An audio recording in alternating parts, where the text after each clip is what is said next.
Every parent's worst nightmare had become reality for one small child in the Arizona desert. The sound of her sobs echoing through the canyon rocks would haunt Apache warrior Kaya for the rest of his days. He found the little white girl hiding after a brutal raid wiped out her family. His people were at war with the settlers, yet here was an innocent child with nowhere to go. The desert kills the weak, and winter was coming fast. Taking her meant risking his life and betraying his tribe. Leaving her meant watching her die. Kaya made a choice that would change everything. What he didn't know was that saving this one child would lead him into a deadly conspiracy. Powerful enemies from both worlds wanted them dead. But when a warrior's honor meets a father's love, miracles can happen in the most unlikely places. What happens when two broken souls find each other in a world gone mad? Before we jump back in, tell us where you're tuning in from, and if this story touches you, make sure you're subscribed because tomorrow I've saved something extra special for you. The Arizona desert stretched endlessly in all directions, a vast expanse of red rock and thorny mesquite that had witnessed countless stories of survival and death. In the pre-dawn darkness, Kaya crouched motionless atop a sandstone ridge, his weathered hands steady as he painted sacred symbols across his bronze cheekbones. The small leather pouch containing his war paint had belonged to his grandfather, then his father, and now rested in his calloused palms each application, a ritual connecting him to generations of Apache warriors who had defended this unforgiving land. At 35, Kaya bore the scars of a dozen battles, but his dark eyes still held the sharp intelligence that had made him one of the most respected warriors in his band. The white streaks of paint across his face weren't merely decoration. They were a sacred armor blessed by the medicine woman Desba and infused with prayers for protection and wisdom. His grandfather had taught him that a warrior's paint was his connection to the spirit world, a reminder that he fought not just for himself, but for all the generations that came before and would come after. Below in the valley, the Apache camp stirred to life as the first pale light touched the eastern mountains. Smoke rose from cooking fires, and the gentle murmur of voices carried on the morning air. Children laughed as they played between the wickiups, their mothers calling them back for the morning meal. It was a scene of peaceful domesticity that belied the growing tensions surrounding their small band. Kaya's people had been pushed steadily westward for years, forced from their traditional hunting grounds by an ever-increasing tide of settlers, soldiers, and miners. The great chief Cochise had made his peace with the white man, but not everyone agreed with that decision. Younger warriors spoke of resistance, of driving the invaders back into the sea from whence they came. The older men, like tribal elder Kodini, counseled patience and adaptation. Caught between these perspectives, Kaya found himself walking a narrow path between honor and survival. He descended the ridge with fluid grace, his moccasined feet finding purchase on rocks that would have sent a lesser man tumbling to his death. The descent took him past ancient petroglyphs, carved into the cliff face spirals, and human figures that told stories older than memory. His people believed these marks were left by the ancestors as guidance for future generations, reminders that they too had faced impossible choices and somehow endured. The camp welcomed him with familiar warmth. Desba, the medicine woman, nodded approvingly at his war paint as she tended to a pot of acorn mush. Her weathered face bore the lines of 60 winters, but her eyes remained as sharp as obsidian. She had delivered Kaya into the world and had guided his spiritual development ever since. More than anyone, she understood the weight he carried as both warrior and protector. "The spirits are restless today," she said in Apache, her voice barely above a whisper. "I dreamed of a child crying in the desert, a child with hair like corn silk." Kaya frowned. Desba's dreams often carried prophetic weight, and the description troubled him. White children meant settlers, and settlers in distress often meant conflict for his people. He was about to respond when a commotion at the camp's edge drew his attention. A young scout named Nayeli came running toward them, his face flushed with exertion and alarm. "Kaya, Elder Codini wants to see you immediately. There's been another raid of settler family near Willow Creek." The pit of Kaya's stomach clenched.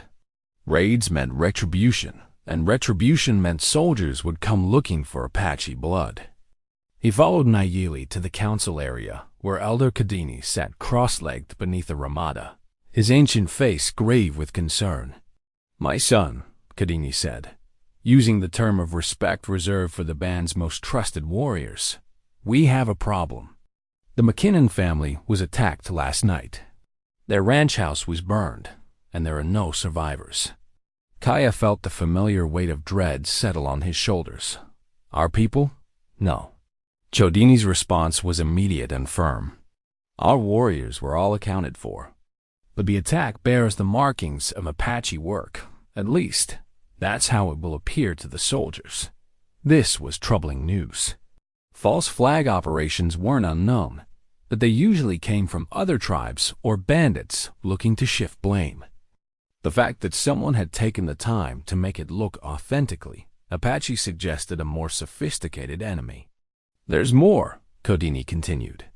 Young Nayeli found tracks leading away from the burned ranch. Someone survived and fled into the desert. Kaya absorbed this information with the tactical mind that had kept him alive through countless dangerous situations. A survivor meant a witness, someone who could potentially identify the real attackers. But it also meant someone was lost in the desert, probably injured, and certainly unprepared for the harsh environment. "I'll find them," Kaya said without hesitation. Codini nodded, having expected nothing less. "Be careful, my son. These are dangerous times. The soldiers grow more aggressive each day, and our young warriors grow more restless. We cannot afford to give them any excuse for violence." Kaya gathered his supplies with practiced efficiency. Water gourds, dried meat, his rifle and ammunition, a small pouch of medicinal herbs that Desba had prepared. His horse, a sturdy paint. Mari, named Ayana, sensed his urgency and stood perfectly still as he secured his gear. The ride to Willow Creek took him through terrain he knew as well as his own heartbeat. Every rock formation, every hidden spring, every game trail was etched in his memory from childhood. The desert was harsh but fair. It killed those who didn't respect it and sustained those who understood its ways. As he rode, Kaya found himself thinking about Despa's dream. A child with corn silk hair, crying in the desert. The McKinnon Ranch came into view just as the sun reached its zenith.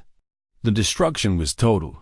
The house and barn reduced to smoldering ruins, the livestock scattered or dead. Kaya dismounted and studied the scene with the eye of an experienced tracker. The attack had been swift and brutal, but something felt wrong about it. He knelt beside what remained of the front porch and examined the footprints in the dust. Mixed among the boot prints of the attackers were smaller impressions, bare feet moving in a panicked, stumbling pattern. A child's feet. The tracks led away from the house toward a maze of red rock canyons that stretched for miles in every direction. Following the trail required all of Kaya's considerable skills. The child had been clever, sticking to rocky ground where possible, and using natural features to mask their passage. But desperation had made them careless in places, leaving broken twigs and disturbed stones that told their story to someone who knew how to read such signs. The trail led deeper into the canyon system, where towering walls of red sandstone created a labyrinth of passages and dead ends. Here the desert showed its true face, beautiful and terrible, offering shelter and concealment, but also isolation and death. Kaya pressed on, increasingly concerned about what he would find.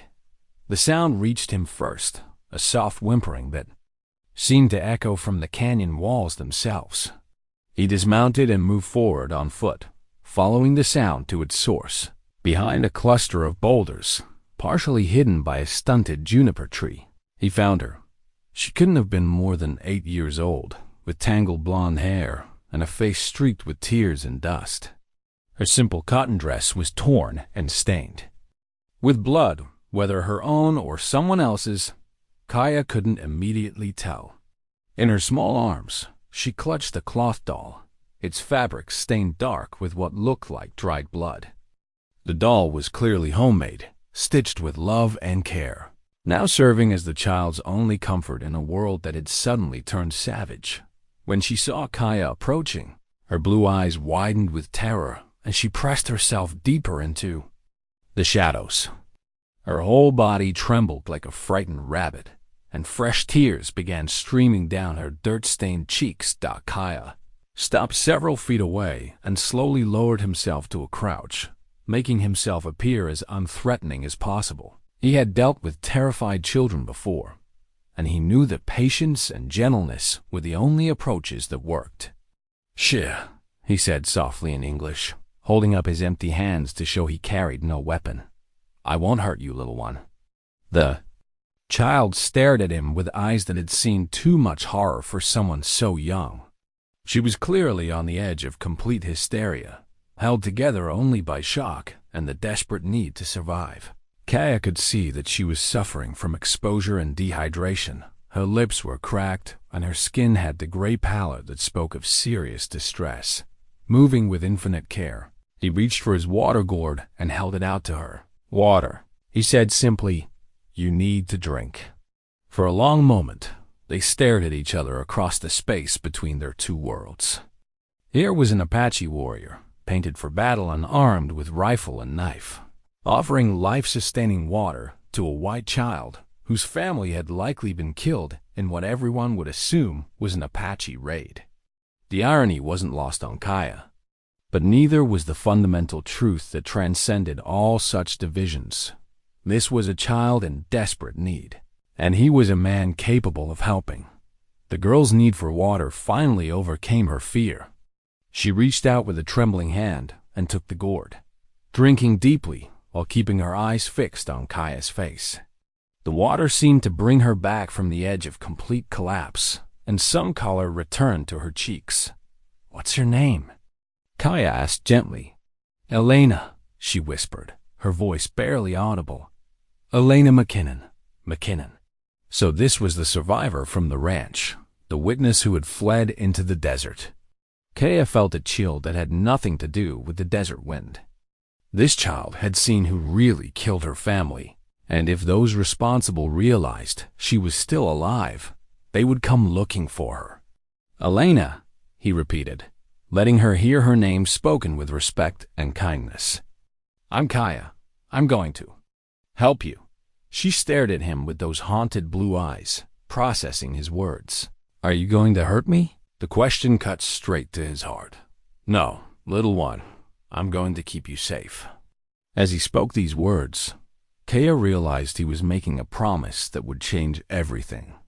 Taking this child under his protection meant defying the expectations of his own people and risking his standing in the tribe. It meant accepting responsibility for a life that wasn't his to protect, in a world where survival was never guaranteed. But looking at Elena McKinnon, orphaned and alone in the desert, clutching her blood-stained doll like a talisman against the darkness, Kaya knew he had no choice. His grandfather's war paint pouch seemed to pulse with warmth against his chest, reminding him that a warrior's true strength lay not just in his ability to take life, but in his willingness to protect it. The desert wind whispered through the canyon, carrying with it the scent of sage and the promise of approaching storms. In that moment, as Kaya reached out to help a frightened child to her feet, the course of both their lives changed forever. The journey back to the Apache camp took longer than usual, with Elena riding behind Kaya on his paint mar, her small arms wrapped tightly around his waist. She had barely spoken since he found her, communicating mostly through nods and shakes of her head when he asked simple questions. The blood-stained doll remained clutched in one hand, and occasionally Kaya could feel her body shake with silent sobs as they approached the camp. Kaya could see the disturbance his arrival would cause. Several warriors emerged from their wickiups, their faces registering shock at the sight of the white child. Women gathered their own children closer, and conversations died as word spread through the camp like wildfire. Elder Kadini was waiting. For them at the council area, his weathered face unreadable. Beside him stood 3 other tribal elders and several of the band's most respected warriors. This was not a casual gathering. This was a formal council, called to address a situation that could affect the entire band's survival. Kaya helped Elena down from his horse, noting how she immediately moved to stand slightly behind him, using his body as a shield against the stares of the gathered Apache. He could feel the weight of their collective gaze, some curious, others openly hostile. "So," Kodini said quietly, his voice carrying easily in the desert air, "you found the survivor?" "Her name is Elena McKinnon," Kaya replied, placing a protective hand on the child's shoulder. "She's 8 years old, and she's been alone in the desert for 2 days." Warrior named Nej, one of the younger and more aggressive members of the band, stepped forward. "She's white. Her people are enemies. Why did you bring her here?" "Because she's a child," Kaya answered simply. "And children are not our enemies. Her family's blood cries out for vengeance," another warrior called out. "The soldiers will blame us for their deaths." Kadini raised his hand for silence. "The child is here now. We must decide what to do with her." He looked down at Elena with ancient eyes that had seen too much violence and loss. "Child, do you understand Apache?" Elena shook her head, pressing closer to Kaya. "Tell her," Kadini said to Kaya, "that we mean her no harm, but ask her what she saw at her family's ranch." Kaya knelt down to Elena's level, speaking gently in English. "Elena, this is Elder Kodini. He's a good man, like a grandfather to our people. He wants to know what happened to your family. Can you tell us what you saw?" Elena's blue eyes filled with tears, but she managed to speak in a whisper. "Bad men came in the night. They had their faces painted, but—" She hesitated, glancing around at the Apache faces surrounding them. "But what, little one?" Kaya encouraged. "But they didn't sound right. When they talked to each other, they sounded like Papa and the other white men, not like you." Kaya felt a chill run down his spine. He translated Elena's words to the council, watching as understanding dawned on their faces. This confirmed what he had suspected from the crime scene. The attack had been staged to look like Apache work. Elena reached into the small pocket of her torn dress and pulled out a brass compass. Its surface scratched and dented. "Papa gave me this before he died. He said if anything bad happened, I should keep it safe and find someone to help me." Kaya examined the compass carefully. It was well made, with intricate engravings around the edge and what appeared to be a small hidden compartment built into its base. Elena's father had clearly thought this item was important enough to press into his dying daughter's hands. "May I?" Kaya asked, gesturing to the compass. Elena nodded and placed it in his palm. As he turned the compass over, Kaya noticed something odd about its weight distribution. The base seemed thicker than necessary, and when he pressed on a particular point in the engraving, a small section clicked open, revealing a hidden compartment. Inside was a tiny rolled piece of paper. The paper contained a series of numbers and letters that meant nothing to Kaya, but their very existence suggested that Elena's father had been involved in something more complex than simple ranching. This wasn't just a family heirloom. It was a tool designed to hide important information. Before Kaya could examine the compass further, a commotion erupted at the camp's perimeter. Scout Mayeli came running toward them, his face pale with alarm. "Riders, approaching from the east," he called out. "Armed men, moving fast." Chodini's expression hardened. "How many?" "6, maybe 7. They're not soldiers, no uniforms. But they're well armed and they know where they're going." Kaya felt Elena's small hand slip into his, as fear radiated from her tiny frame. He quickly pocketed the compass and stood, his mind racing through possibilities. Someone had tracked them here, which meant Elena's survival was no longer a secret. "These men," Kaya said to Elena urgently. "Could they be the same ones who hurt your family?" Elena's face went white. "I think so. One of them had a scar on his neck, like a snake. I saw him when they thought I was dead. The pieces were falling into place with terrifying clarity. The staged Apache raid, Elena's survival, and now armed men tracking her to an Apache camp. Someone was eliminating witnesses and didn't care how many innocents died in the process. "We need to get her out of here," Kaya said to Kodini. The elder nodded grimly. "If these men find her in our camp, they'll use it as justification to call in the cavalry. Every Apache in the territory will pay for harboring a white child." Warrior Nash stepped forward again, his hand resting on his rifle. "We should give her to them. It's not our fight." "No," Kaya said firmly. "She's under my protection now. And what if protecting her destroys us all?" Mage challenged.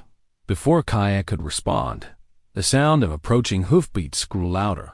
Through the camp's entrance rode 7 hard-looking men, their faces covered with bandanas and their weapons prominently displayed.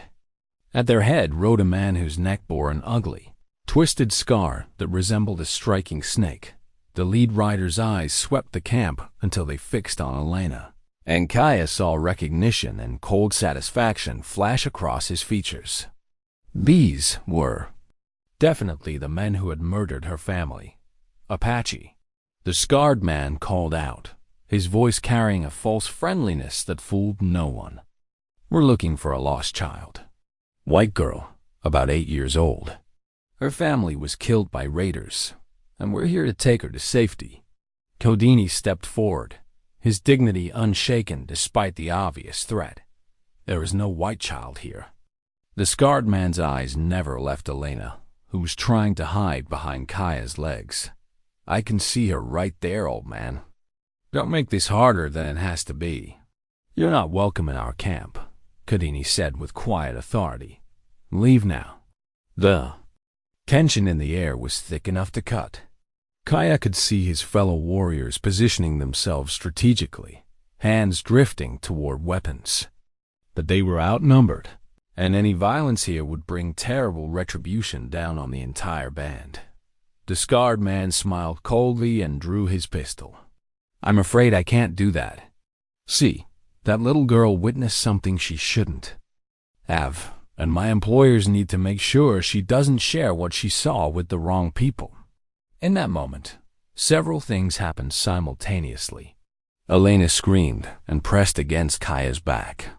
The Apache warriors reached for their weapons, and Kaya made a decision that would define the rest of his life.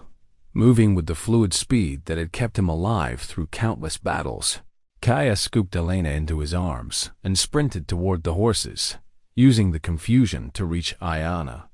Before the gunman could react, he threw Elena onto the Mari's back and vaulted up behind her just as the first shots rang out. The camp erupted into chaos as Apache warriors returned fire, but Kaya was already racing toward the canyon entrance, with Elena clinging desperately to his neck. Behind them, he could hear Kodini shouting orders and the angry voices of the gunmen organizing pursuit dot as they reached the mouth of the canyon. Kaya risked a glance back at the camp where he had spent most of his adult life. Smoke was rising from several wickiups, and he could see bodies lying motionless in the dust. By choosing to protect Elena, he had brought violence down on his people. And as he felt the child's terrified sobs against his chest, I remembered the cold calculation in the scarred man's eyes. Kaya knew he had made the only choice his honor would allow. Elena McKinnon was now his responsibility, and he would die before letting those murderers claim her.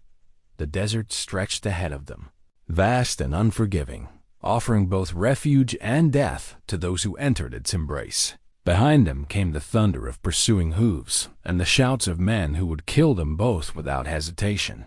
Kaya pressed his heels to Ayana's flanks and rode toward an uncertain future, carrying with him a child who held secrets that powerful men would kill to protect. The brass compass bumped against his chest with each stride, its hidden compartment containing information that could change everything if they lived long enough to understand its significance. The first night in the desert nearly killed them both. Kaya had pushed Ayana hard through the afternoon, following game trails and rocky washes that would make tracking difficult. But as the sun disappeared behind the western mountains and the temperature began its deadly plunge, he knew they had to find shelter. Elena had been silent for hours, clinging to him with a grip that spoke of absolute terror. He finally stopped in a narrow canyon where wind-carved walls provided protection from the worst of the desert cold. Dismounting carefully, he helped Elena down from the horse, noting how her legs shook with exhaustion and fear. Her torn dress offered little protection against the elements, and already he could see her lips turning blue. "We'll rest here tonight," he said gently, leading Ayana to a patch of sparse grass near a seep of water that trickled from the canyon wall. Elena hugged her blood-stained doll closer and looked around at the towering red walls that surrounded them. "Are the bad men still coming?" "They'll keep trying," Kaya answered honestly. "But this is my land, Elena. Out here, I have advantages they don't." As he set up their minimal camp, Kaya found himself studying the child who had turned his world upside down. Despite everything she had endured, Elena showed a resilience that impressed him. She hadn't complained about the long ride or demanded explanations for things beyond her understanding. There was strength in her that reminded him of his own daughter. Lost to fever 3 winters ago, the memory of little Amma still had the power to take his breath away. She would have been about Alana's age now, with the same curious eyes and brave spirit. Perhaps that was why he felt such an immediate connection to this white child. She filled a space in his heart that had been empty for too long. From his parfleche bag, Kaya pulled out his grandmother's water gourd, its surface worn smooth by generations of hands. The gourd had been carved with symbols that told the story of the desert's hidden springs and seasonal patterns. Knowledge that can mean the difference between life and death for those who understood its meaning. "This belonged to my grandmother," he told Elena as he offered her water. "She taught me that the desert is not our enemy. It's a teacher that shows us how to survive with very little." Elena accepted the gourd with both hands, drinking carefully. As she had learned to do, Papa said the desert was dangerous. Your papa was right, but he didn't understand that dangerous and evil are different things. The desert is honest. It will kill you if you make mistakes, but it will also sustain you if you respect its ways. As the stars emerged in the crystalline desert sky, Kaya built a small fire in a protected alcove where the light wouldn't be visible from a distance. Elena sat close to the flames, finally beginning to warm up, but her eyes kept darting to the canyon entrance as if expecting their pursuers to appear at any moment. "Tell me about your family," Kaya said, hoping to distract her from her fears. Elena's grip tightened on her doll. "Mama made this for me." Her name was Catherine, but everyone called her Kate. She came from back east, from a place with lots of trees and green grass. Tears began streaming down her cheeks. Papa said she was the bravest woman he ever knew, coming out here to marry him. "What was your papa's name?" "James McKinnon. But he told me his real name was something different. He said if anything bad happened, I should tell people my papa was James Morrison." Kaya felt a chill that had nothing to do with the desert night. The name Morrison meant something to him. He had heard it whispered in the trading posts and around cavalry campfires. If Elena's father had been using an assumed name, it suggested he was involved in something far more complex than simple homesteading. "Did your papa ever talk about his work? About why you lived so far from other families?" Elena nodded slowly. "He said he was watching bad people, that his job was to make sure they didn't hurt good people anymore. Mama didn't like it, but Papa said it was important. The pieces were starting to form a picture that made Kaya deeply uneasy. James McKinnon or Morrison had been some kind of investigator, probably federal, living undercover as a simple rancher. The staged Apache raid hadn't been random violence. It had been an assassination designed to eliminate someone who had gotten too close to dangerous secrets. A sound from the canyon entrance brought Kaya instantly alert. Ayana's ears were pricked forward, and her nostrils flared as she tested the night air. Someone or something was moving in the darkness beyond their small circle of FIREH. Kaya placed a finger to his lips, warning Elena to remain silent, then picked up his rifle and moved toward the sound. The fire had ruined his night vision, but his other senses were sharp. He could hear the soft scrape of leather against stone, the carefully controlled breathing of someone trying to move silently. "I know you're there," he called out in English. "Show yourself or I start shooting." A figure emerged from the shadows with hands raised, a Mexican man in his 50s wearing the warm clothes of a trader or prospector. His face was weathered but kind, and his eyes held no malice. "Por favor, senor," the man said in accented English. "I mean no harm. I am Pablo Morales, and I saw the smoke from your fire." Kaya kept his rifle trained on the stranger, but didn't immediately shoot. Something about the man's manner suggested he was telling the truth, but in their current situation, Kaya couldn't afford to trust anyone. "What are you doing out here at night, Pablo Morales?" "Same as you, I think. Running from men who want to kill me." Pablo's eyes found Elena, and his expression softened with compassion. "Ah, Pecuga, you are the one they seek." "You know about the men following us?" Pablo nodded grimly. "I was in Tucson when they arrived. 7 men, well-armed, asking questions about a lost girl. They offered much gold for information, but something about them felt wrong. Then I heard about the Apache camp that was attacked, and I knew they had found you." Kaya lowered his rifle slightly, but remained ready to use it. "Why should I trust you?" "Because, my friend, we have the same enemies. I have been watching the men who killed this child's family for many weeks. They work for powerful people who do not want their secrets exposed." Elena spoke up from beside the fire, her voice small but clear. "Papa mentioned a Mexican man. He said if something happened, I should look for Pablo." The revelation hit Kaya like a physical blow.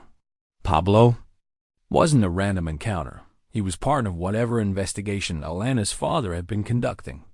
This meeting wasn't coincidence. It was designed. Pablo approached slowly, his hands still visible, and knelt down beside Elena. From his coat, he produced a small metal disc that caught the firelight. It was a badge, but unlike any Kaya had seen before. "Your papa was a good man, Nina. He died trying to protect people like you from very bad men. But his work is not finished, and now it falls to us to complete it." Kaya studied the badge, noting the unusual markings and the federal eagle that marked it as government-issued. "You're both federal agents." "I was," Pablo confirmed. "James and I were investigating a conspiracy that reaches very high levels.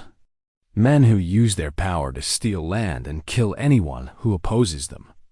Your papa discovered something important, Elena. Something that could stop these men forever." Elena pulled her father's compass from her pocket, holding it out to Pablo. "Papa said this was important. He made me promise to keep it safe."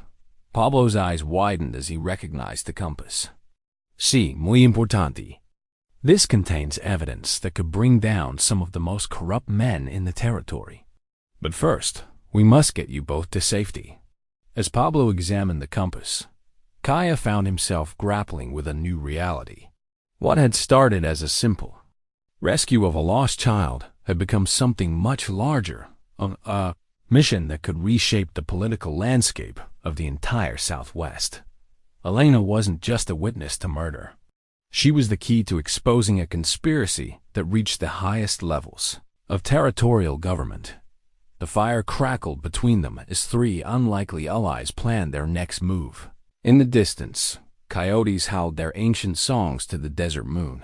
And somewhere in the darkness, armed men continued their deadly pursuit. Kaya looked at Elena, still clutching her doll, but now sitting straighter with the knowledge that her father's work could continue through her courage. The grandmother's water gourd sat beside her, its carved symbols catching the firelight like a promise that the desert would provide for those who understood its wisdom. Tomorrow would bring new dangers, but tonight they had found an ally and begun to understand the true scope of their mission. The desert had taught Kaya many lessons about survival, but none more important than this. Sometimes the most valuable things come in the smallest packages, and sometimes a child's courage can change the world. Dawn brought unwelcome news. Pablo had spent the night studying Elena's father's compass with the intensity of a man whose life depended on understanding its secrets.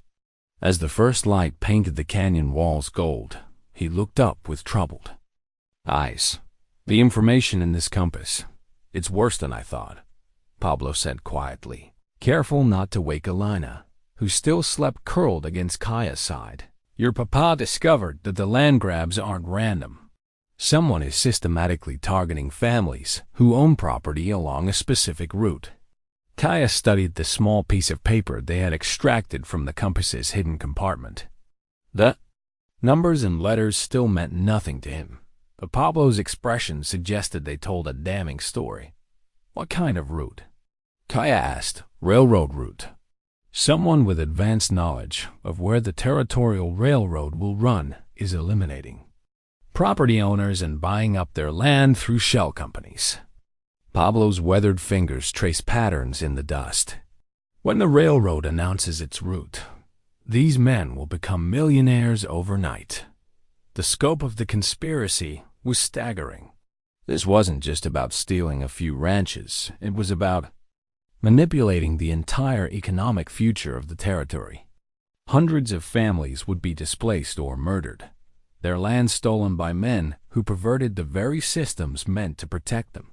Elena stirred awake, immediately alert in the way of children who had learned that danger could strike without warning. Are we safe? For now, Pequega, Pablo assured her. But we need to move soon. The men hunting us won't give up easily. As they prepared to break camp, Elena surprised them both by taking charge of certain tasks without being asked. She carefully rolled their blankets, distributed water from Kaya's gourd, and even helped Pablo gather information from the scattered papers and maps he carried. There was a methodical intelligence to her actions that reminded Kaya powerfully of her father. Elena, Kaya said as they prepared to mount Ayana, your papa taught you well. You think like someone much older. She looked up at him with those serious blue eyes. Papa said I might have to grow up fast someday. He taught me to pay attention to everything and remember what I saw. Pablo nodded approvingly. James was preparing you, Nina. He knew the dangers of his work. They rode together through landscape that grew increasingly desolate, following ancient paths that few white men had ever seen. Pablo proved to be an experienced desert traveler, able to read the subtle signs that indicated water, shelter, and safe passage. But it was Elena who spotted the first signs of pursuit. Dust cloud, she said simply, pointing to a barely visible smudge on the horizon behind them. Papa taught me to watch for dust when we traveled. Kaya shaded his eyes and studied the distant sign. Elena was right, someone was following them, and they were gaining ground. His mind raced through their options, evaluating terrain and distances with the tactical awareness that had kept him alive through countless dangerous situations. There's a place ahead, he told Pablo.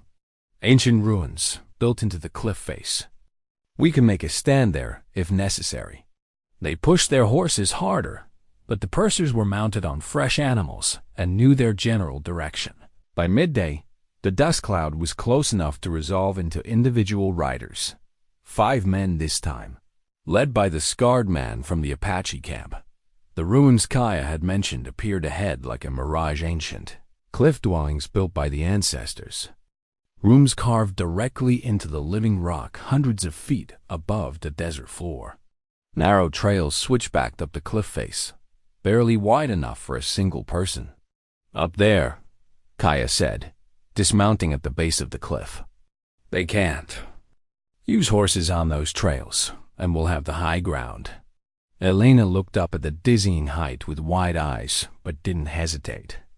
"Like the stories Papa told me about mountain goats," she said, starting up the trail with determined steps.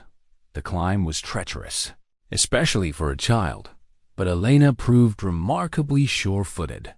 Pablo wheezed behind them, his age showing in the thin air, but Kaya was impressed by both his companions' determination.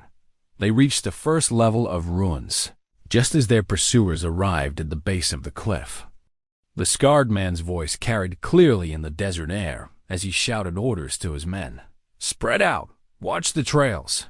They can't stay up there forever." Kaya examined their position with a warrior's eye. The ruins offered excellent defensive advantages, narrow approaches, multiple levels, and clear fields of fire. But they were also a trap. If their enemies were patient, they could simply wait for thirst and hunger to drive them down. Elena explored the ancient rooms with the fearless curiosity of childhood, running her small hands along walls covered with pictographs that told stories older than memory. In one chamber, she made a discovery that changed everything. "Kaya, Pablo, come look at this." They found her standing before a wall where someone had recently scratched fresh markings into the ancient stone. The scratches formed letters and numbers, a message left by someone who had sheltered here before them. Pablo studied the markings with growing excitement. "This is James's handwriting. Your papa was here, Elena, recently." The message was cryptic but clear to those who understood its context. Sheriff's badge hidden beneath Eagle Stone. Trust no one in uniform. Elena immediately began searching the room, her small size allowing her to explore crevices that the adults couldn't reach. Behind a carved eagle symbol near the chamber's rear wall, her fingers found a small metal object wedged into a crack in the stone. It was indeed a sheriff's badge, but not the usual kind. This one was silver, ornately engraved, and bore markings that identified it as belonging to a very specific jurisdiction. More importantly, it was tarnished and stained with what looked like dried blood. "Dios mío," Pablo whispered, examining the badge. "This belongs to Sheriff Morrison of Willow Creek." "Morrison?" Kaya looked confused. "I thought Elena's father was Morrison." "No," Elena said quietly. "Papa said his real name was James McKinnon. He was using Morrison's name as cover." The implications hit them all simultaneously. Elena's father had been investigating Sheriff Morrison, probably suspected him of corruption. Finding Morrison's badge hidden in these ruins suggested that the investigation had uncovered something worth killing for, and that Sheriff Morrison himself might be among the victims rather than the perpetrators. A shout from below interrupted their discovery. The scarred man was calling up to them, his voice echoing off the canyon walls. "We know you're up there. We've got all day, and you've got no water. Come down now, and we'll make it quick." Kaya moved to a position where he could see their attackers without exposing himself to gunfire. The 5 men had positioned themselves to cover all the main trails, but they had made the mistake of assuming their quarry would try to escape the same way they had climbed up. "Elena," Kaya said quietly, "your papa was a smart man. He knew these ruins, and he knew his enemies. Is there anything else he might have left here? Any other message?" Elena thought for a moment, then returned to the wall where they had found the sheriff's badge. Running her fingers along the ancient pictographs, she traced the carved figure of a bird in flight. "Papa taught me about these pictures. This one means way out, or path to freedom. The old people who lived here always had more than one way to escape from enemies." Following Elena's insight, they searched the chamber more thoroughly. Behind a hanging section of stone that looked natural but had been carefully positioned, They found what James McKinnon had wanted them to discover, a narrow passage that led deeper into the cliff face. The passage was tight and dark, carved by water over countless centuries. It required them to crawl in places, but it led steadily upward and away from their trapped position. Elena went first, her small size an advantage in the confined space, followed by Pablo, and then Kaya. They emerged an hour later from a crack in the cliff face, nearly a mile from where they had entered. Below them, they could see their pursuers, still watching the ruins, waiting for thirst to drive their quarry into their guns. As they made their way down a hidden trail on the far side of the mesa, Elena clutched the sheriff's badge in her small fist. It was more than evidence now. It was a link to her father's last investigation and a key to understanding who had ordered his death. "Where do we go now?" she asked. Pablo and Kaya exchanged glances. They had evidence, but they needed allies. More importantly, they needed to understand exactly what James McKinnon had discovered that was worth so many lives. "We find the truth," Kaya said simply. "Your papa started something important, Elena. Now it's up to us to finish it." The desert stretched before them, vast and unforgiving, but no longer quite as lonely. They had each other, they had evidence, and they had a mission that gave meaning to their survival. Behind them, their enemies continued their futile vigil, unaware that their quarry had escaped to fight another day. The abandoned mission of San Miguel appeared like a vision from another century, its adobe walls rising from the desert floor in defiance of time and weather. Pablo had guided them here through hidden trails known only to smugglers and outlaws, following routes that had been old when his grandfather was young. "My people built this place 200 years ago," Pablo explained as they approached the crumbling structure. "The priests are long gone, but travelers still find shelter here." Elena walked among the ruins with the wonder of a child discovering buried treasure. The mission's bell tower still stood, though its bronze bell had been removed decades ago. Carved saints gazed down from niches in the walls, their painted faces worn smooth by wind and sand, but their expressions still serene. In the mission's main chapel, beneath a stone altar that had once held sacred relics, Elena made the discovery that would change everything. Following her father's training to always search thoroughly, she found a loose stone that, when pressed, revealed a hidden compartment.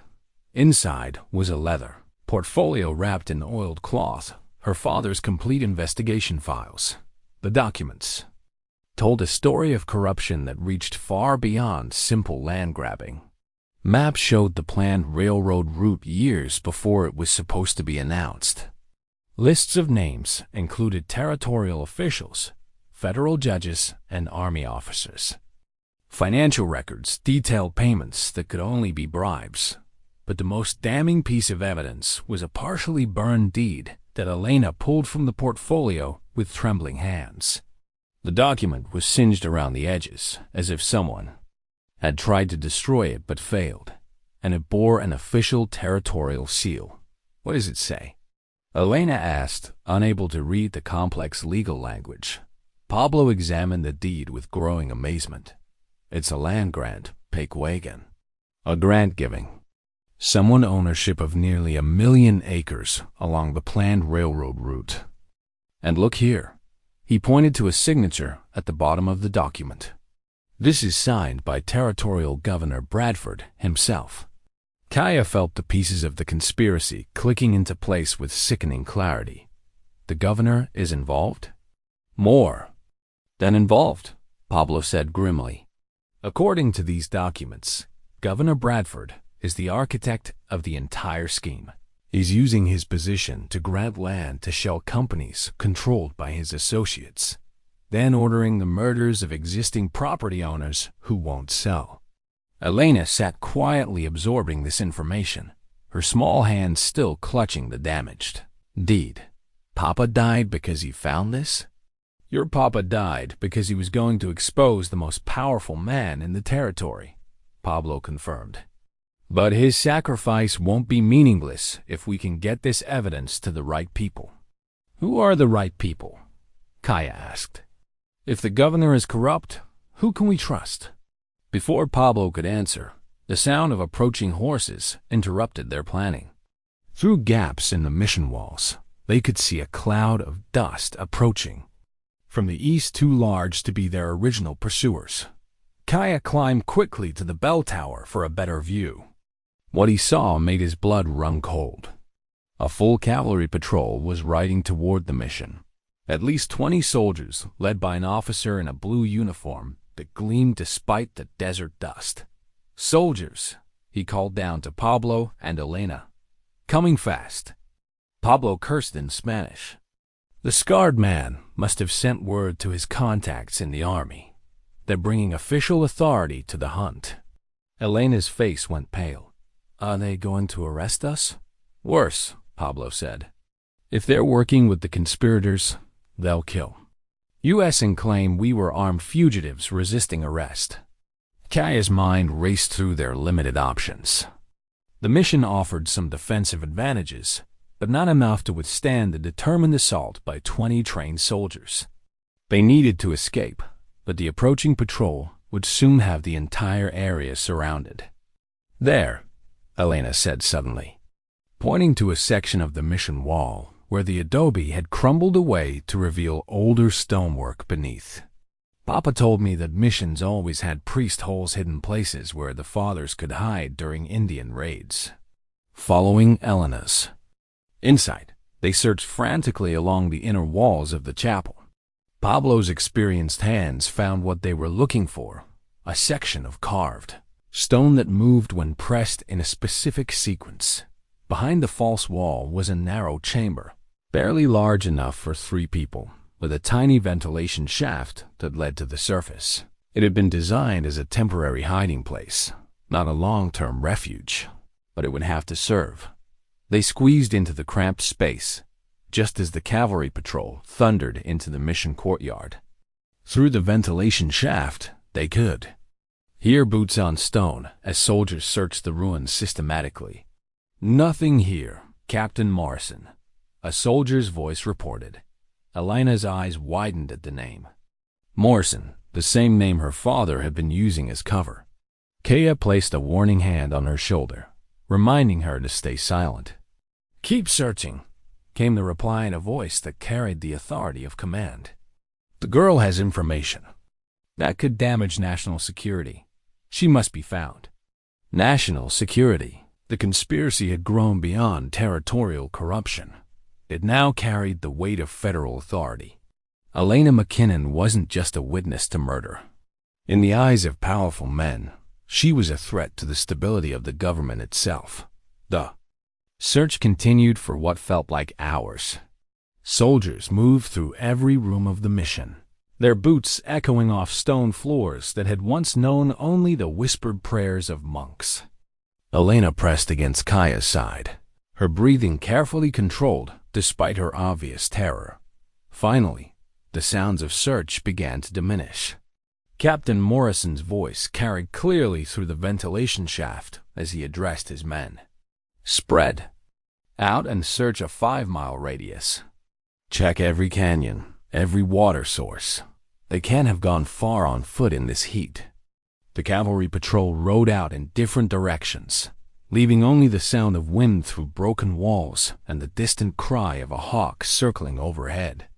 But Kaya waited another hour before allowing them to emerge from their hiding place, knowing that leaving guards behind was a standard military tactic.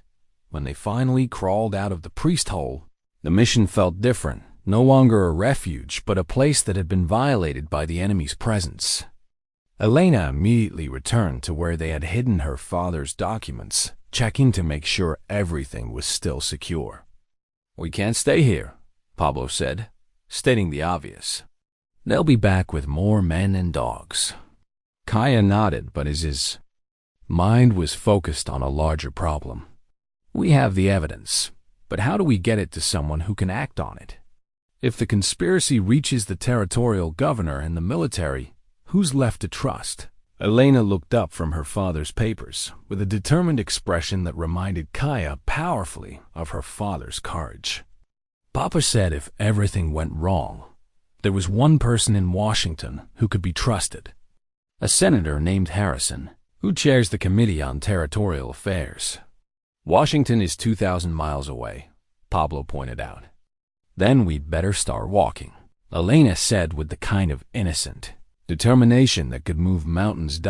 As they gathered their meager supplies and prepared to leave the mission behind, Kaya reflected on how much had changed. She first found a frightened child hiding in the desert. Elena was no longer just a victim to be protected. She was becoming a partner in a mission that could reshape the political landscape of the entire Southwest. The land deed fragment crinkled in Elena's small pocket as she walked, a piece of burned paper that represented the theft of 1,000,000 acres and the murder of countless innocents. But in her hands, it also represented hope-proof that even the most powerful conspiracies could be exposed by the courage of those willing to stand against them.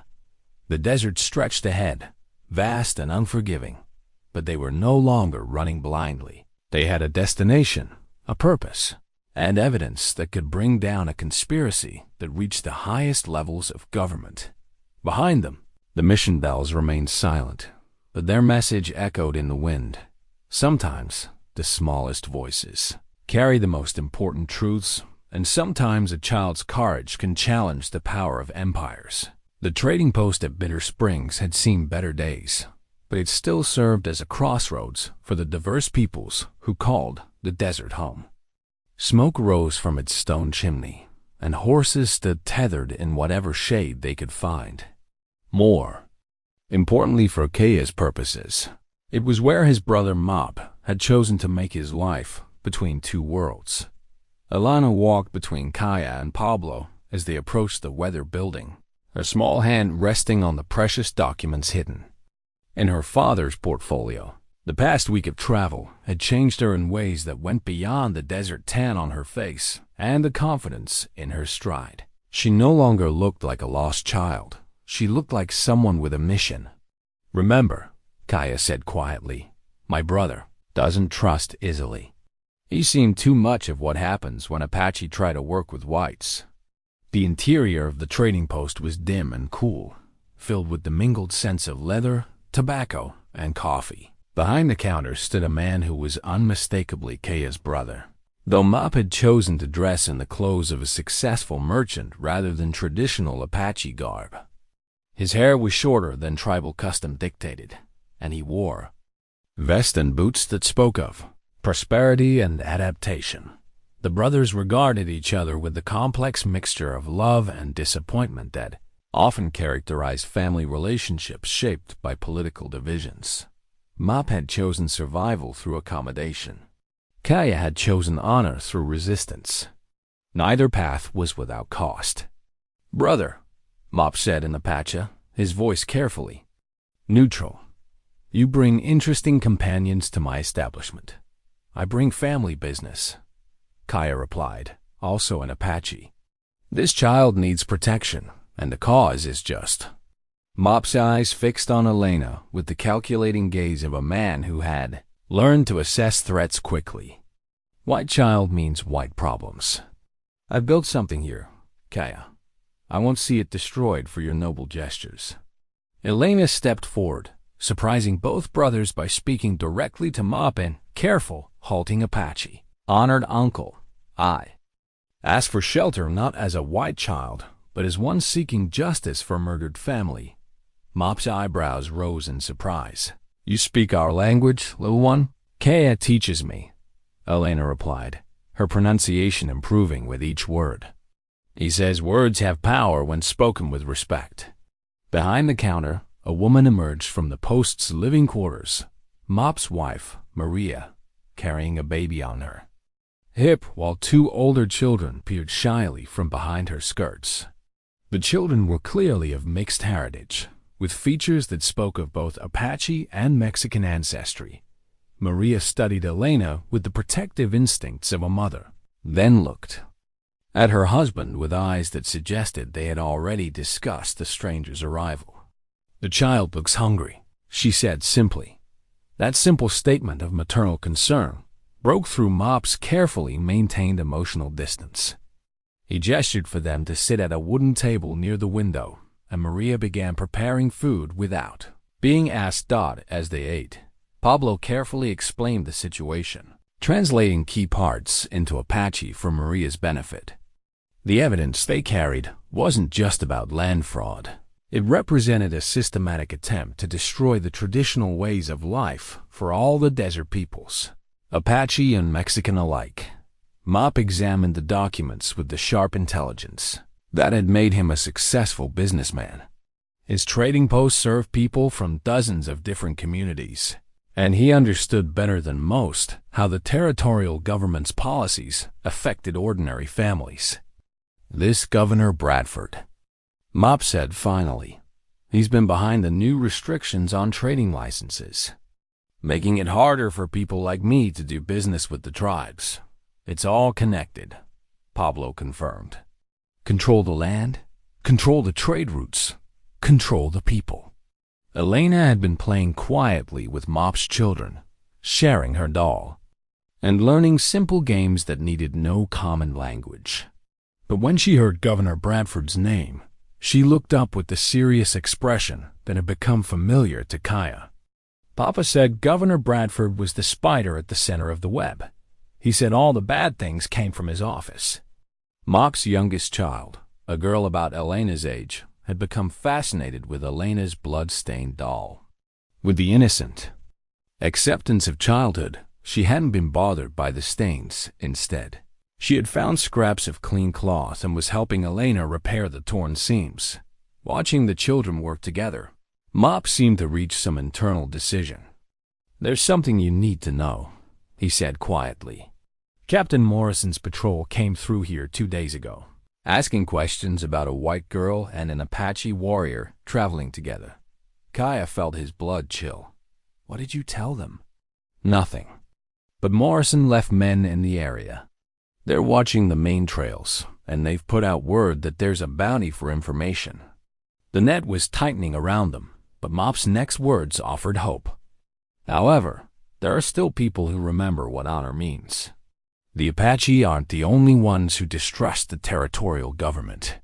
From a locked chest behind the counter, Mop produced an ornate war lance, its shaft decorated with eagle feathers and beadwork that told the story of victories in battle. It was a weapon of ceremony as much as war, the kind carried by war chiefs and respected elders. "This belonged to our grandfather," Mop said, offering the lance to Kaya. "He carried it when he rode with Cochise, when our people still believed they could win through strength alone." Kaya accepted the lance with both hands, feeling its weight and balance. It was more than a weapon. It was a symbol of their families, warrior heritage, and a reminder that some fights were worth the cost. "I'm not asking you to choose war over peace," Kaya said carefully, "but I am asking you to help us reach someone who can act on this evidence." Mop looked at his wife, his children, and the thriving business he had built through compromise and careful diplomacy. Then he looked at Elena, still helping his daughter repair a doll, with the patient concentration of someone who understood that broken things could be made whole again. "There's a wagon train forming in Silver City," he said finally. "Merchants and families heading east to the railroad. They'll have military escort part of the way, but the escort turns back at the territorial border. Can you get us to Silver City without being seen? I have connections. People who move goods and information along routes that don't appear on any official maps." Mappa paused, then smiled for the first time since they had arrived. "Besides, it's time my children learned something about their Apache heritage beyond what they see in a trading post." Elena looked up from her doll repair project, her face bright with the first genuine smile Kaya had seen since he found her. "In the canyon, does this mean we can continue Papa's work?" "It means," Mop said, "that sometimes even careful men must take risks for the right reasons." As the sun set over Bitter Springs, two brothers who had chosen different paths found common ground in protecting a child who carried the evidence to expose a conspiracy. The war lance stood propped against the wall, its eagle feathers catching the lamplight like a promise that the spirit of resistance lived on in new forms. Elena fell asleep that night surrounded by children who had accepted her without question, her repaired doll clutched in her arms. The bloodstains were still visible on the fabric, but they no longer looked like marks of trauma.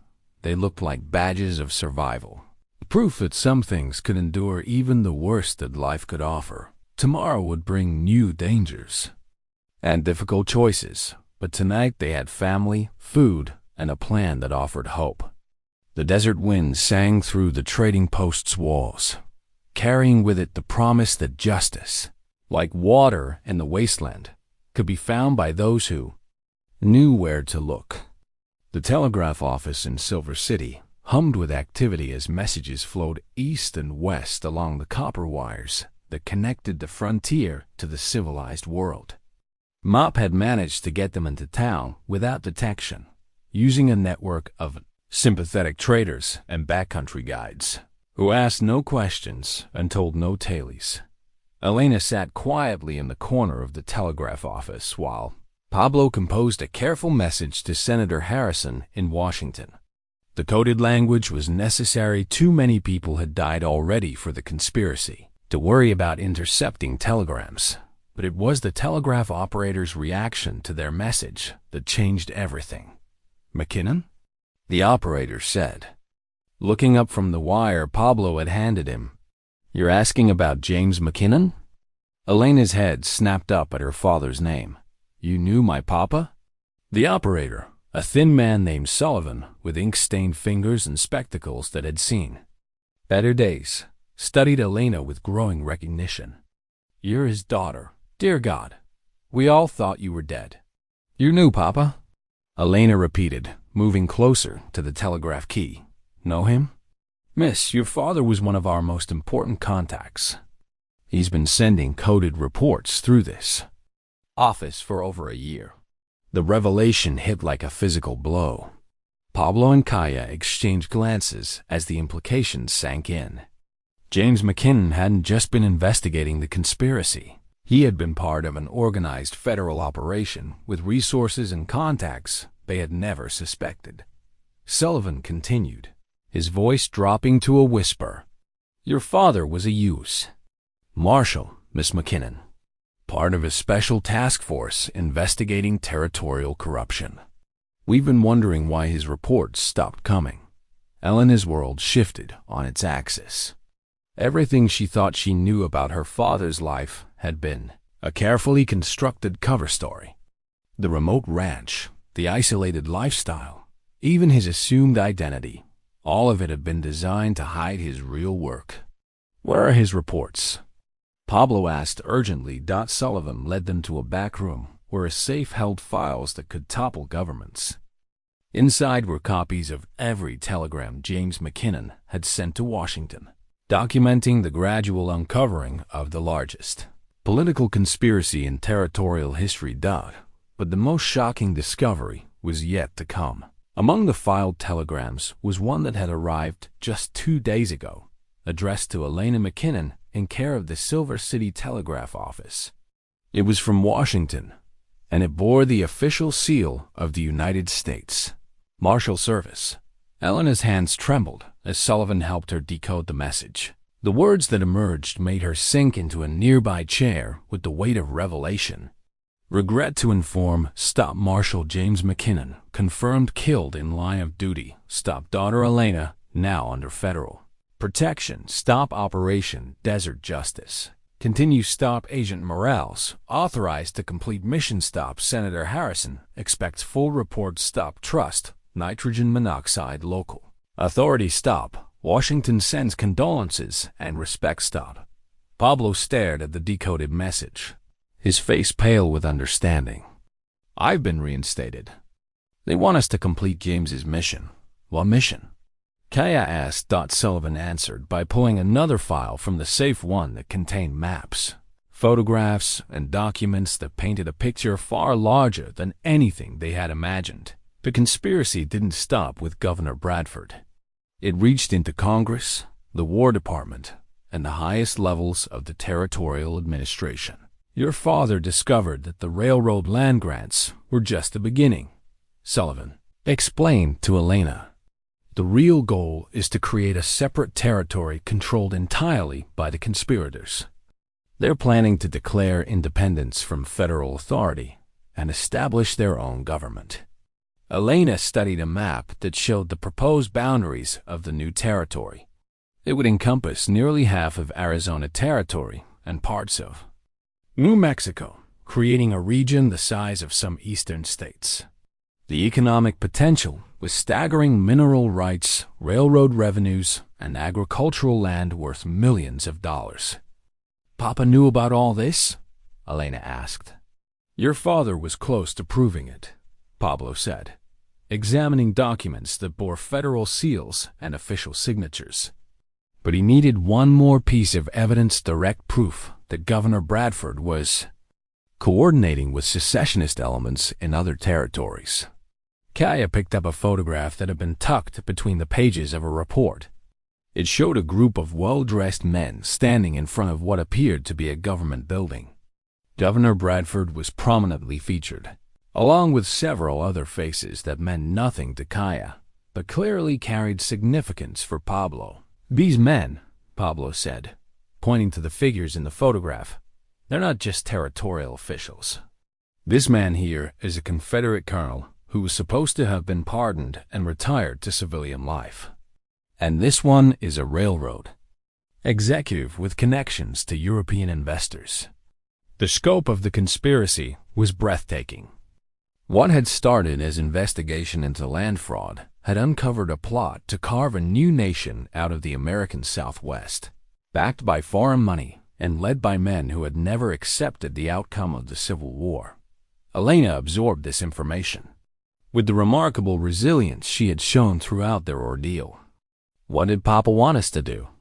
Sullivan produced one final document from the safe: James McKinnon's last report, never sent because of his death, but complete in its analysis and recommendations. The report laid out a plan to expose the conspiracy by forcing Governor Bradford into a public confrontation where his treasonous activities could be documented and witnessed. There's going to be a territorial reception next week, Pablo read from the report. All the major players will be there: Bradford, the railroad executives, the military commanders who are supposed to be loyal to Washington, but are actually working for the conspirators. Papa wanted to go to a party? Elena asked, confused. Not just any party, Kaya said, understanding dawning. A trap. Your father was planning to force them to reveal themselves in front of witnesses they couldn't eliminate or intimidate. The plan was elegant in its simplicity. James McKinnon had arranged for federal agents to infiltrate the reception as guests, journalists, and staff. When presented with evidence of their treasonous activities, the conspirators would be forced to either confess or attempt to eliminate the witnesses in full view of people whose testimony could never be suppressed. But Papa's dead, Elena said quietly. Who's going to present the evidence? Pablo and Kaya looked at her with expressions that combined admiration and concern. The answer was obvious, though neither man wanted to voice it. Elena McKinnon was the only person who could testify to her father's murder and present his evidence with the moral authority that came from being the daughter of a martyred federal agent. I'll do it, Elena said before either man could speak. Papa died for this. I won't let the bad men win because I was too scared to finish his work. Sullivan nodded approvingly. Your father would be proud, Miss McKinnon. But you should know once you step into that reception, you'll be walking into the most dangerous room in the territory. These men have killed dozens of people to protect their secret. Elena looked at the photograph of the conspirators, studying their faces with the intensity of someone memorizing details for a final examination. Papa taught me that the most dangerous thing about bad men is that good people are afraid to stand up to them. As the sun set over Silver City, three unlikely allies finalized plans that would either expose the greatest political conspiracy in territorial history or result in their deaths. The telegraph key continued its steady chatter, sending coded messages to Washington that would bring federal marshals racing west to witness the confrontation. Elena packed her father's evidence with the careful attention of someone who understood. That paper and ink could be more powerful than guns and bullets. The land deed fragment, the sheriff's badge, the photographs and documents, all of it, would be presented at a territorial reception where the future of the Southwest would be decided. The desert wind carried the scent of sage and distant rain as they prepared for the most important mission of their lives. Tomorrow they would travel to the territorial capital, where a child's courage would be tested against the combined power of corruption, greed, and treason. But tonight, Elena McKinnon slept peacefully, her repaired doll in her arms and her father's badge of authority pinned to her dress. She was no longer just a witness to murder. She was a federal agent's daughter, carrying on work that could reshape the political landscape of the entire American West. The territorial capital of Prescott buzzed with activity as dignitaries from across the Southwest gathered for Governor Bradford's grand reception. Carriages rolled through the dusty streets, carrying railroad executives, military officers, federal judges, and territorial officials who would determine the future of the region. None of them suspected that among the evening's guests would be a child carrying evidence that could destroy them all. Elena stood before the mirror in their hotel room, wearing a blue dress that had belonged to Sullivan's daughter, the first proper clothing she had worn since the night her family died. Around her neck hung her father's real badge, the one that identified him as a United States Marshal. Pablo had polished it until it gleamed like silver starlight. "Remember," Pablo said, adjusting his own formal attire, "we have federal marshals positioned throughout the reception. The moment you present your testimony, they'll move to arrest Governor Bradford and his associates." Kaya felt profoundly uncomfortable in the borrowed suit that disguised him as Pablo's business partner. The clothing restricted his movement and made him feel vulnerable in ways that Apache war paint never had. But the evening's success depended on their ability to blend in among the territory's elite. "What if they don't believe me?" Elena asked, her voice small despite her brave facade. "They'll believe the evidence," Kaya assured her. "Your father documented everything. The documents speak for themselves." Through their hotel window, they could see the governor's mansion blazing with light, its windows golden against the desert. Twilight. Music drifted on the evening air, along with the sound of voices and laughter, the celebration of people who believed themselves untouchable. Elena carefully placed her father's portfolio in a leather satchel that would accompany her to the reception. Every document had been photographed and copied, with duplicates already in the hands of federal agents. Even if the conspirators succeeded in eliminating the originals, the evidence would survive. "There's something else you need to know," Pablo sighed quietly. "We received word from Washington this afternoon. Senator Harrison is sending his personal representative to witness your testimony. Whatever happens tonight, the federal government will have an official record." The weight of responsibility settled on Elena's small shoulders like a heavy cloak. She was no longer just seeking justice for her murdered family. She was testifying before representatives of the United States government about crimes that threatened the stability of the entire territorial system. As they prepared to leave for the reception, Kaya found himself thinking about the journey that had brought them to this moment. 3 weeks ago, he had been a simple Apache warrior, concerned mainly with protecting his people from encroaching settlers. Now he was part of a federal operation that could reshape the political map of the Southwest. The walk to the governor's mansion took them through streets lined with curious onlookers who had come to see the territorial elite in their finest attire. Elena walked between Pablo and Kaya, her chin raised with a dignity that belied her years. She had learned much about courage during their time in the desert, but tonight would test everything she had discovered about herself. At the mansion's entrance, They passed through a reception line where Governor Bradford himself greeted each guest with practiced political charm. When their turn came, Elena looked directly into the eyes of the man who had ordered her father's death and spoke with perfect courtesy. "Governor Bradford, I'm Elena McKinnon. I believe you knew my father." Bradford's face went pale. The years of political experience allowed him to maintain his composure. "Miss McKinnon, what a surprise to see you here. I was told you had died in the unfortunate incident at your family's ranch. Reports of my death were greatly exaggerated." Elena replied with the kind of innocent directness that could cut through years of careful planning. The reception was a glittering affair, with crystal chandeliers casting rainbow light across polished floors where the territory's most powerful people mingled with champagne and political ambition.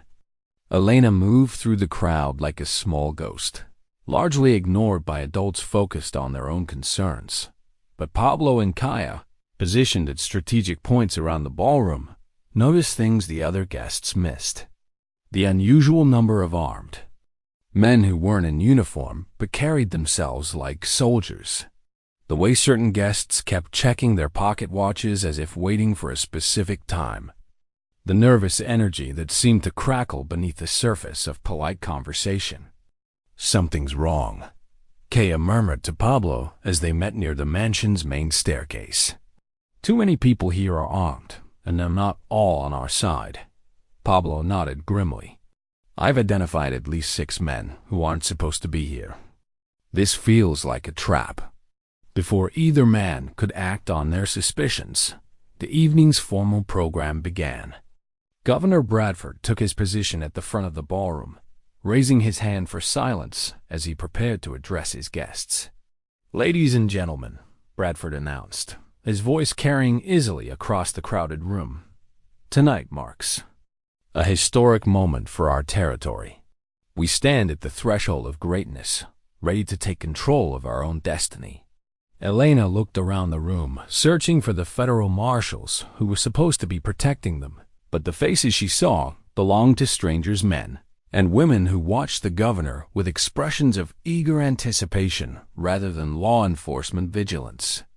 "For too long," Bradford continued, "we have been subject to the whims of politicians in Washington who understand nothing about our needs, our challenges, or our potential. Tonight, we declare our independence from federal oversight and establish the sovereign territory of New Arizona." The crowd erupted in cheers that made Elena's blood run cold. This wasn't just a territorial reception. It was a declaration of secession. The conspirators weren't just stealing land. They were stealing an entire territory from the United States. Pablo tried to move toward Elena, but found his path blocked by men who were no longer pretending to be innocent guests. Kaya reached for the knife concealed beneath his formal jacket, but stopped when he saw armed men positioning themselves near every exit. "And to ensure that our new territory remains free from federal interference," Bradford announced with a smile that never reached his eyes, "we must eliminate those who would betray our cause to Washington." Every eye in the room turned toward Elena, who stood frozen in the center of the ballroom like a deer caught in torchlight. The trap had been perfectly laid.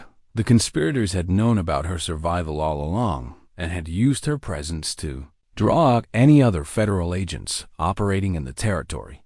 "Miss Elena McKinnon," Bradford called out, gesturing for her to approach the front of the room. "The daughter of a federal spy who tried to destroy everything we've worked to build. Did you really think we didn't know about your father's real identity?" Elena's hand moved instinctively to her father's badge, drawing strength from its solid weight against her chest. Around the room, she could see faces that had transformed from polite society masks into expressions of cold calculation and barely contained violence. "I know what you did," Elena said, her young voice carrying clearly in the sudden silence. "I know about the railroad, the land theft, the murders. I have proof." "Proof?" Bradford laughed, a sound devoid of any warmth. "My dear child, you have nothing. Your father's evidence died with him, and tonight you'll join him. But Elena's hand was already moving toward her satchel, drawing out the documents that represented months of her father's careful investigation. Papa taught me to always have a backup plan. The sight of the papers caused visible alarm among the conspirators. These weren't supposed to exist. James McKinnon's investigation was supposed to have died with him. The fact that his daughter had survived and recovered his evidence represented a threat that could unravel years of planning. "Kill her," Bradford ordered, his political mask finally slipping to reveal the ruthless killer beneath. "Kill them all." But Elena was no longer the frightened child Kaya had found hiding in the desert. The weeks of survival, the gradual understanding of her father's sacrifice, and the weight of the evidence she carried had transformed her into something far more dangerous than her enemies had anticipated. As armed men moved toward her through the crowd, Elena did something that changed everything. She pulled her father's marshal badge from around her neck and held it high above her head, its polished surface catching the chandelier light like a beacon. "I am Elena McKinnon," she announced in a voice that carried the authority of federal law enforcement, daughter of United States Marshal James McKinnon, "and I am placing you all under arrest for treason against the United States of America." The words rang through the ballroom like a gunshot, freezing every person in place. For a moment that seemed to stretch into eternity, no one moved. Then, everything erupted into chaos as the most important confrontation in territorial history began in earnest. But Elena stood at the center of the storm, her father's badge gleaming in her small fist and his evidence clutched against her chest, ready to complete the mission that had cost so many lives. The little girl who had once hidden crying in the desert was gone forever, replaced by someone who understood that sometimes children must do the work that adults are too frightened to attempt.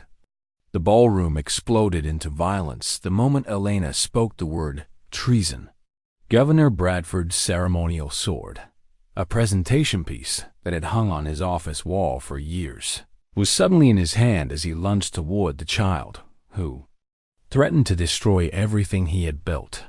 But Kaya was already moving, his warrior instincts overriding the constraints of formal clothing.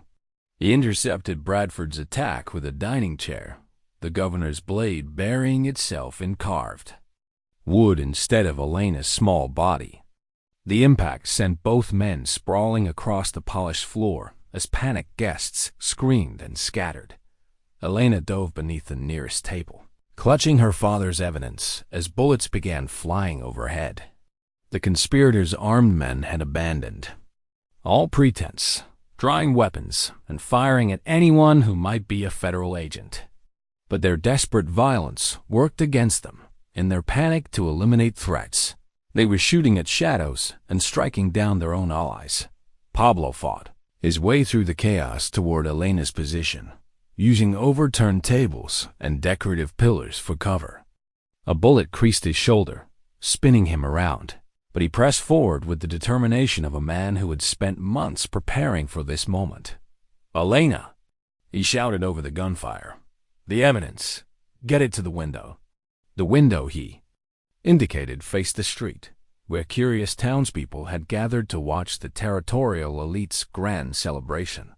Elena understood immediately. If they could get her father's documents into public view, witnesses could verify their existence, even if she didn't survive to present them formally. Kaya rolled away from Governor Bradford's renewed sword attack, his formal jacket tearing as the blade missed his ribs by inches. The governor fought with the desperate fury of a man who had lost everything, but his political soft living was no match for a warrior who has survived countless battles. "You destroyed my people's way of life," Bradford snarled, swinging his sword in wild arcs. "Now I'll destroy you and that brat who thinks she can challenge the natural order." "The natural order," Kaya replied, drawing the concealed knife from his boot, "is that children should be protected, not murdered by cowards in fine clothes." Their fight became a deadly dance across the ballroom floor, Bradford's ceremonial sword against Kaya's practical blade. The governor had reach and a heavier weapon, but Kaya had speed, skill, and the righteous anger that comes from protecting the innocent. Meanwhile, Elena crawled beneath tables and between the legs of panicking guests, working her way toward the window with the patience her father had taught her during their long hunting trips. A stray bullet shattered a crystal vase inches from her head, covering her with glittering fragments, but she never loosened her grip on the precious documents. Pablo reached her position just as one of Bradford's gunmen spotted her movement. The federal agent threw himself between Elena and the assassin's rifle, taking a bullet in the chest that would have killed the child instantly. He collapsed beside her with blood frothing from his lips, but managed to press a small silver object into her hand. "Whistle?" he gasped. "Federal signal. Help." Coming, Elena looked at the whistle, a simple piece of metal that represented the power of the United States government to protect its citizens from domestic enemies. Around her, the ballroom had become a battlefield where the future of the territory was being decided with bullets and blades. The window was only 10 feet away, but those 10 feet stretched across open floor where she would be completely exposed to gunfire. Elena looked back at Kaya, who was still locked in combat with Governor Bradford, his movements becoming slower as exhaustion and minor wounds took their toll. She made her decision with the clear-eyed courage that had carried her through weeks of desert survival. Standing up despite the danger, Elena held her father's evidence high above her head and walked deliberately toward the window. Bullets whined around her, but something about the sight of a small girl calmly crossing a battlefield made even the hardened gunman hesitate. "I am the daughter of Marshal James McKinnon," she announced, her voice carrying over the gunfire with startling clarity. "These documents prove that Governor Bradford is a traitor to the United States." She reached the window and pressed the papers against the glass, where curious townspeople outside could see them clearly. Several people in the crowd recognized the official federal seals and began pointing excitedly. Word spread quickly through the assembled watchers. The governor's reception had become the scene of a federal law enforcement operation.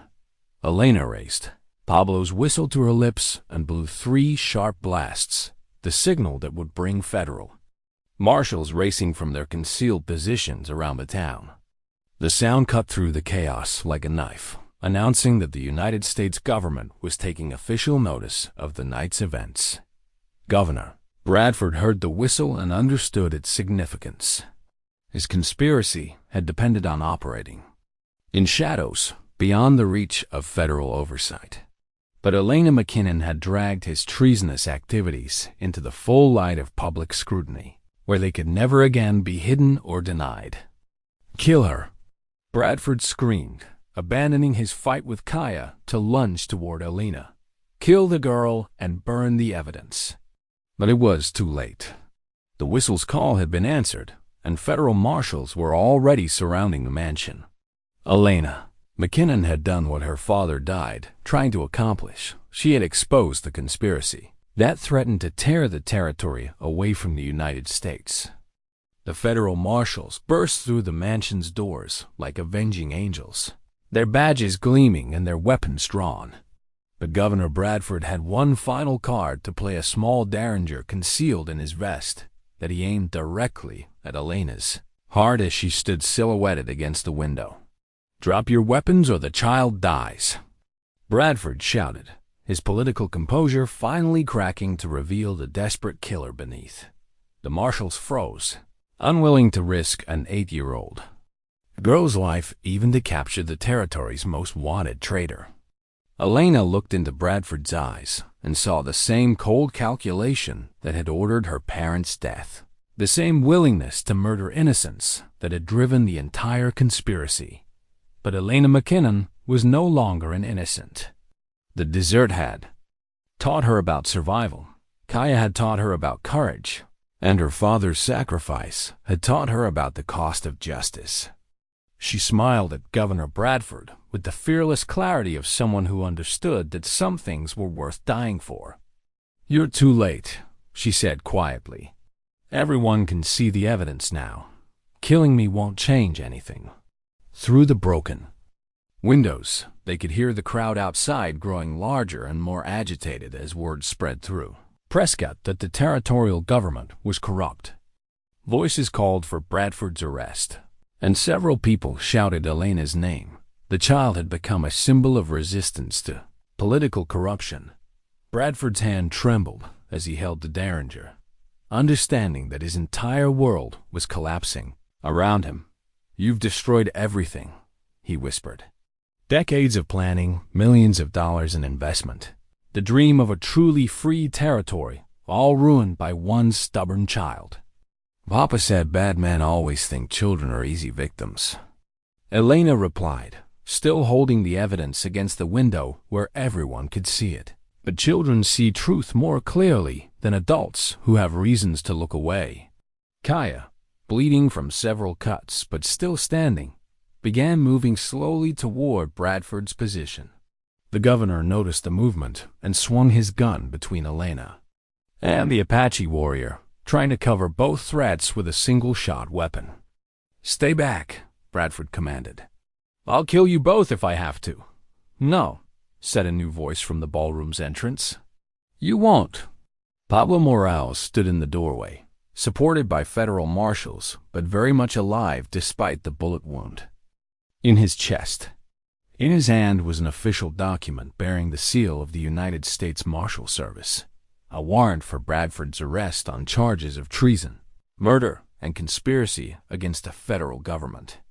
"Governor William Bradford," Pablo announced in a voice that carried the full authority of federal law, "you are under arrest for crimes against the United States of America." Bradford spun toward Pablo, his Derringer now pointed at the federal agent. "You have no authority here. This territory answers to no one," but he never finished the sentence.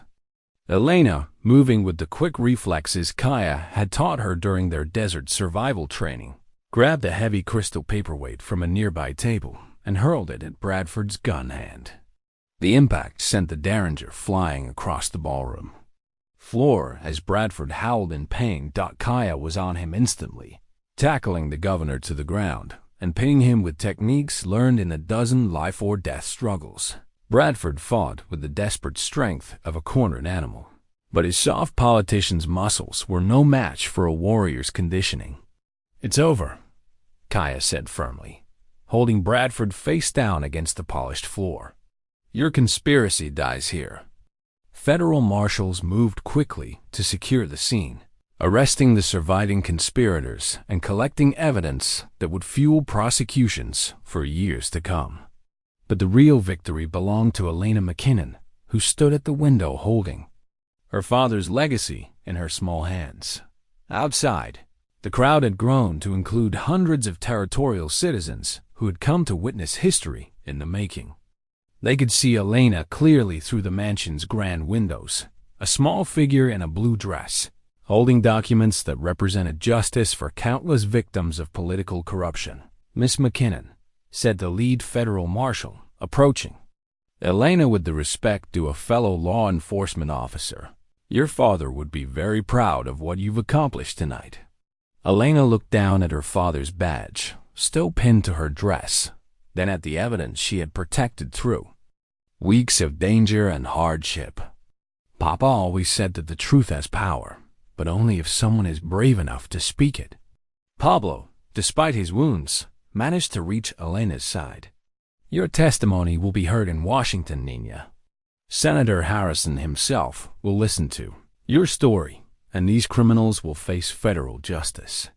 As the marshals led Governor Bradford and his associates away in chains, Elena found herself surrounded by people who wanted to thank her for her courage. But she only had eyes for Kaya, who knelt beside her with the gentle expression she had come to associate with safety and protection. "What happens now?" she asked quietly. "Now," Kaya said, placing a protective hand on her shoulder, "you get to be a little girl again. The fighting is over, and the grown-ups will handle the rest." Elena smiled, but it was the smile of someone who had learned that childhood ends when you choose to stand up for justice, regardless of the cost. She had saved a territory from treason, and exposed a conspiracy that reached the highest levels of government. But more importantly, she had honored her father's sacrifice and proven that even the smallest voice can speak truth to power. The grandfather's medicine bag that Kaya wore seemed to pulse with warmth against his chest, a reminder that spiritual strength could overcome any material obstacle, and that protecting the innocent was the highest calling any warrior could answer.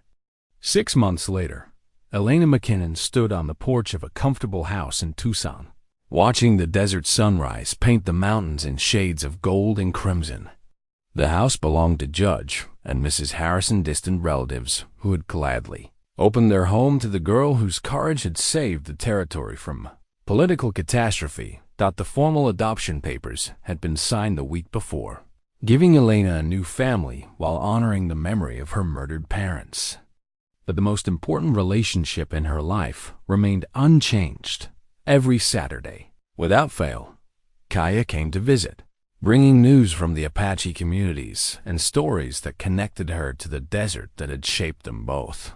Uncle Kaya, Elena called, using the term of respect she had learned in his language, as a familiar figure appeared on a dusty road leading to the house.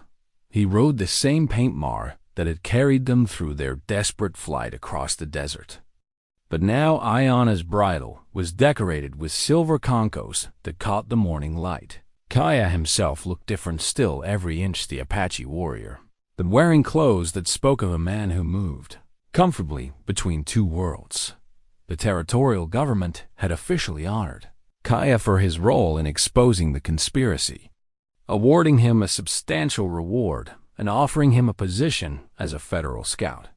He had politely declined the job but accepted the money, using it to purchase land where his band could live in peace while maintaining their traditional ways. "Elena," he said warmly, dismounting and accepting the enthusiastic hug she always gave him. "How goes your education?" "Mrs. Harrison says I'm reading at a high school level," Elena replied proudly. "And I've been learning Spanish from Pablo when he visits." Pablo Morales had recovered from his wounds and returned to active duty as a federal marshal, but he made regular trips to Tucson to check on Elena's welfare. The three of them had formed an unlikely family: an Apache warrior, a Mexican federal agent, and a white girl whose courage had changed the course of history. Elena led Kaya to the shaded garden behind the house, where she had been working on a special project. On a wooden table sat a carefully crafted shadow box containing artifacts from their shared adventure, her father's compass, the brass sheriff's badge they had found in the ruins, and photographs documenting the conspiracy they had exposed. But the centerpiece of the display was something that meant more to Elena than all the official commendations she had received. It was her original doll, the blood-stained companion that had comforted her through the worst moments of her ordeal. Mrs. Harrison had helped her clean and repair the fabric, but Elena had insisted on keeping the faint stains that remained. They were proof of what she had survived, badges of honor rather than marks of trauma. "The curator from the Territorial Museum wants to display this," Elena explained, gesturing to the shadow box. "They want to create an exhibit about the conspiracy and how it was exposed." Kaya studied the collection with the serious attention he gave to all matters that concerned Elena's welfare. "Is that what you want?" "I think so. Papa always said that. History belongs to everyone, not just the people who lived it. Maybe seeing this will help other people understand that corruption can be fought, even by someone small." The sound of approaching hoofbeats interrupted their conversation. Pablo Morales rode into view, his federal marshal's badge gleaming on his vest, and his face bearing the satisfied expression of a man who had just completed important work. "Amigos," he called out cheerfully, dismounting and joining them in the garden. "I bring news from Washington that will interest you both." Elena and Kaya listened as Pablo described the conclusion of the federal trials that had followed the conspiracy's exposure. Governor Bradford and his principal associates had been convicted of treason and sentenced to lengthy prison terms. The corrupt land grants had been invalidated, and the stolen property had been returned to its rightful owners or their heirs. But the most important news, Pablo continued, reaching into his saddlebags, concerns Elena directly. He produced an official-looking document bearing the seal of the United States Senate. Elena read it carefully, her eyes widening as she absorbed its contents.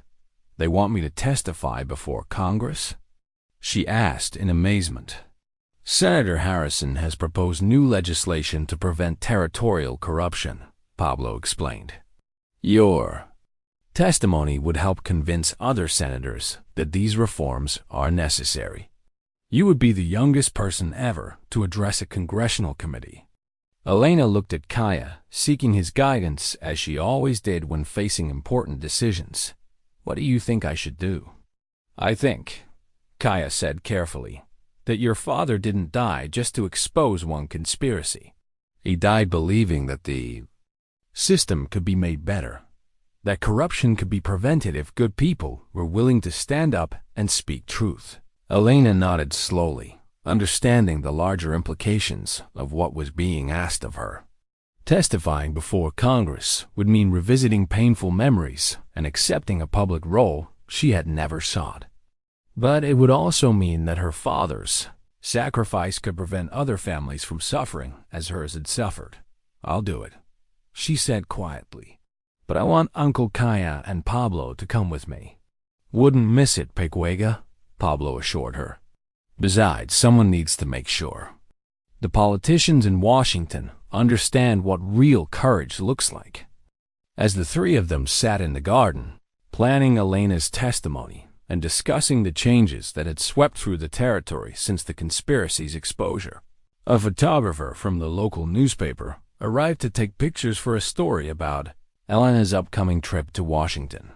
The final photograph showed Elena standing between Kaya and Pablo, her hand resting on the shadow box that contained the artifacts of their shared adventure. But what struck observers most was not the evidence of what they had endured, but the expression of quiet confidence on Elena's face, the look of someone who had discovered that childhood courage, properly directed, could reshape the world. The desert wind whispered through the garden, carrying with it the scent of sage and the promise of rain. In that wind, Elena thought she could hear her father's voice, telling her that some things are worth any sacrifice, and that the truth, once spoken with courage, can never again be silenced. The little girl who had once hidden crying among the canyon rocks was gone forever, replaced by someone who understood that the most important battles are fought not with weapons, but with witness, and that sometimes the smallest voices carry the most important truths.